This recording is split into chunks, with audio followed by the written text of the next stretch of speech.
আজকে রান্না করেছি পাকিস্তানের তেশোয়ারি। এই রান্নাটা খুব চলছে, তো আমার একটু দেরি হয়ে গেল রান্না করতে। আমিও আজকে রান্না করব তেশোয়ারি। তো এইখানে আমি মাংস নিয়ে নিয়েছি, মাংসগুলো পানি দিয়ে ভিজিয়ে ধুয়ে নিচ্ছি।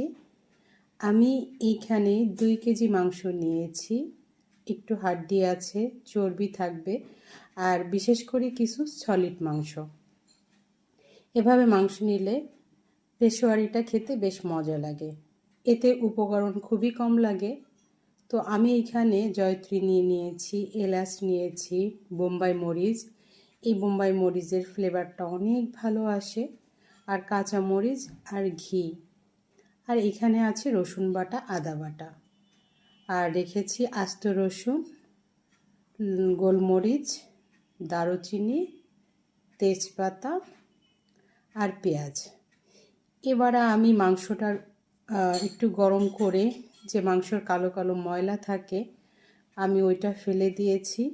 মাংসটা যখন একটু হালকা হালকা বলক আসে তখন মাংসর ময়লাটা আমি ফেলে দিয়েছি।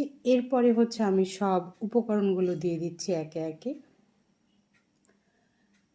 আমি এভাবে রান্নাটা দেখেছি, আমার কাছে বেশ ভালো লেগেছে, আমি তাই এইভাবে রান্নাটা করলাম। এবার আমি সব উপকরণগুলো দিয়ে দিব।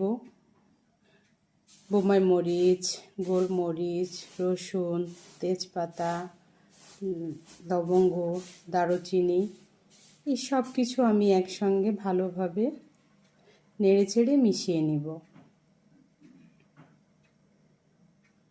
এই যে আমি সব কিছু দিয়ে নেড়েচেড়ে মিশিয়ে নিচ্ছি। এরপরে আমি ঢাকনা দিয়ে